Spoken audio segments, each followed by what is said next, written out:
আপনারা আজকে একটা নতুনভাবে জিনিস বানাইয়া দেখাইমু। আপনারা আমার সাথে থাকবা, পুরা ভিডিওটা দেখবা, স্কিপ করবা না। আগে কখনো খেয়েছেন বাদাম দিয়া মাখা, বাদাম মাখা? আমি আজকে কীরকম বানাই আমার সাথে থাকবা। আর এইরকম বানাইয়া খাইলে আপনারা বলবা যে আগে কেন খাইলাম না।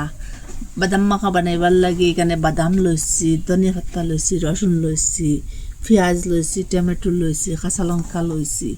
তো প্রথমে এইগুলো আমি দইয়া এটারা কাটিলিম ছোটো ছোটো করিয়া। টমেটোটা ওরকম করে ছোটো ছোটো করে কাটিম। দুইটা টমেটো দিয়েছি এখানে আর দুইটা পেঁয়াজ লইছি। প্রথমে অর্ধেক করিলাম ওইটা পেঁয়াজটা।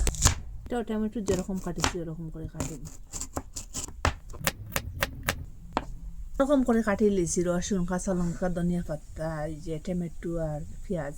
আর ওরকম এখন এই যে কুটিবার যদি থাকে, এটা থাকলে এটা দিয়ে কুটিতে পারবা। আর ওরকম যে হাতের মিক্সচার আছে কুটিবার, এটা থাকলে ওই যেটা দিয়ে থাকে একটু দরদরা করবা কুটিবা। আমি এখন বাদামটা আপনারা কুটিয়া দেখাই। ওরকম একটু একটু লইম।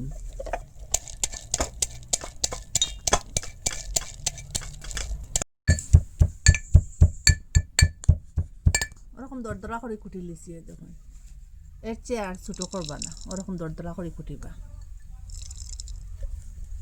হাতের মিক্সচার দিয়ে এখন কুটিয়া দেখাই ওরকম সেম দরদরা আপনার কাছে যেটা থাকবো এটা দিয়ে কুটিয়া। ওরকম করে ওসবটা বাদাম কুটি লিছি। আর এখন রসুন আর পেঁয়াজটা কুটিম। আর টমেটো আর যে ধনিয়া পাতা এটা কুটিতাম না। পেঁয়াজটা ওরকম করে কুটি লিছি। আর এখন যে রসুন আর কাঁচা লঙ্কা আছে এটা কুটিলিম। ওরকম করে কুটি লিছি। আসুন আমার সাথে। এখন তেল দিয়ে দিলাম 1 সেন্টির মতো। এখানে জিরা দিয়ে দিলাম। দিয়ে রাখলাম যেন পেঁয়াজ, রসুন, কাঁচা লঙ্কা এখন দিয়ে দিলাম ওইটা।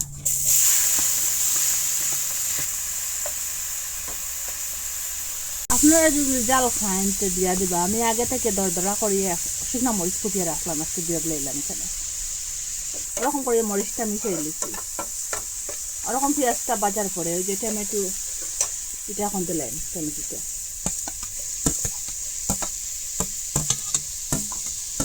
একসাথে বাদামটা দিলেন মিশাইন।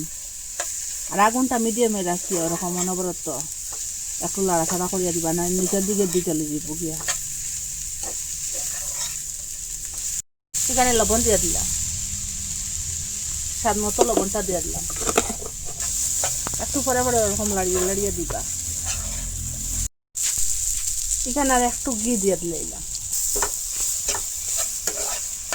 ওরকম বাজিছি আরো একটু সময় বাজিম। যখন কালারটা চেঞ্জ হইব বাজার করে এখানে ধনিয়া পাতাটা এখন দিলে।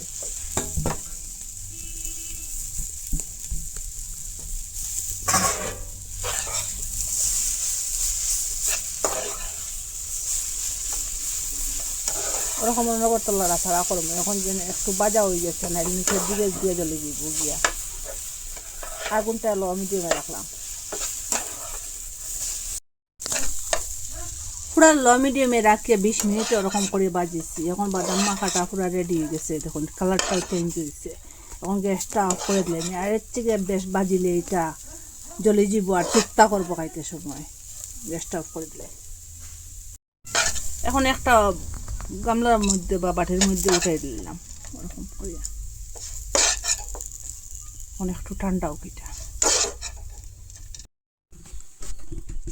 আপনারা তো কত কিছু মাখা খাইছেন। ওরকম বাদাম দিয়ে একদিন মাখা বানাইয়া খাইবা। আপনারা কথা দিছি সব মাখারে হারিয়ে দিব।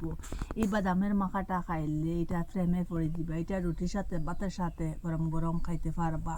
আর কিছুই লাগবে না। ওরকম বানাইয়া বাদাম মাখা খাইলে হেলদিও এটা আর খুব ভালো করে নিজের হাতে বানাই।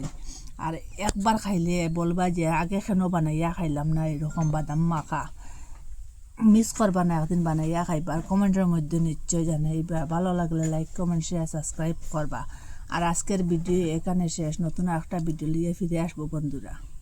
এই বাদাম মাখাটা এত সুন্দর।